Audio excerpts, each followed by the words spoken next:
Hi, third grade. Today in your green grammar books, we are going to go over the Tuesday section of week 16. Here we go.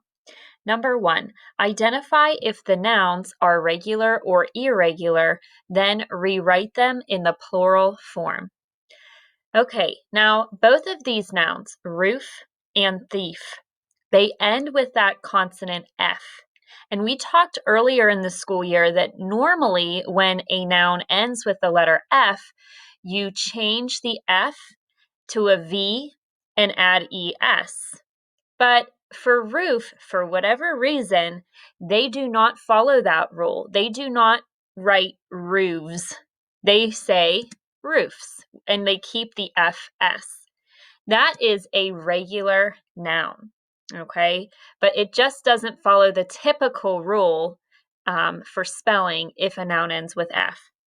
Whereas thief, on the other hand, if there were a group of, we don't say thieves, we go back to that rule and change the F to a V and add ES to make thieves.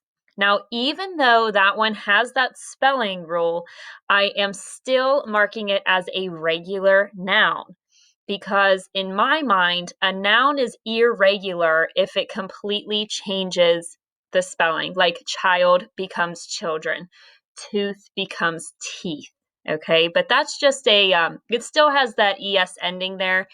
We just have to change that F to a V for thief. Okay, number 2, here's our abstract noun for the week, honesty. Honesty is important if you want others to trust you. That's how I completed that sentence, and it's very true. It is important to be honest if you want to gain other people's trust. Just make sure you complete the sentence with punctuation. Now, honesty means being truthful, telling the truth, even if it's difficult sometimes to do that. Number 3, now we have some action verbs here, and they want us to tell if the verbs are regular or irregular, and then rewrite them in the past tense form. So you should be noticing for number 1, the nouns are regular or irregular based on how they are written in the plural form. But verbs are described as regular or irregular based on how they are written in the past tense form. So the first verb there is swing.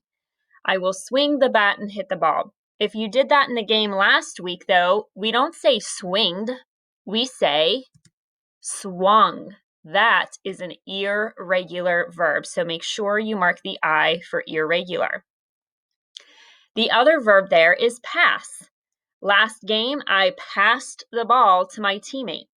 That one, we do just add the ED ending, and that one is regular. Number 4, choose the correct verb tense for the sentence.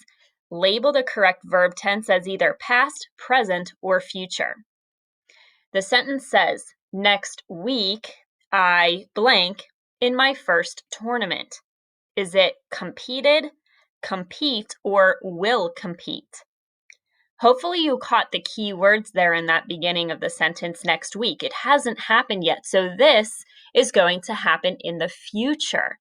So the verb tense we should select there is will compete.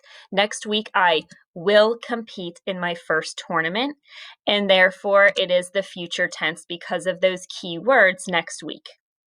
Finally, number 5, a tricky one today. Choose the pronoun that agrees with the antecedent of the sentence.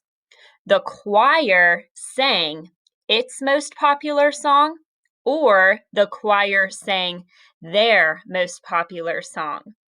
This is tricky because you might think the choir sounds like a singular noun because it's not choirs, but a choir is made up of several people. It's not just one person singing a solo.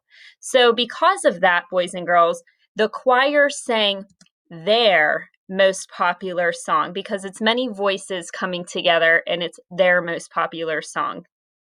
Thank you so much for joining me today. I will see you back tomorrow to go over the Wednesday section of week 16.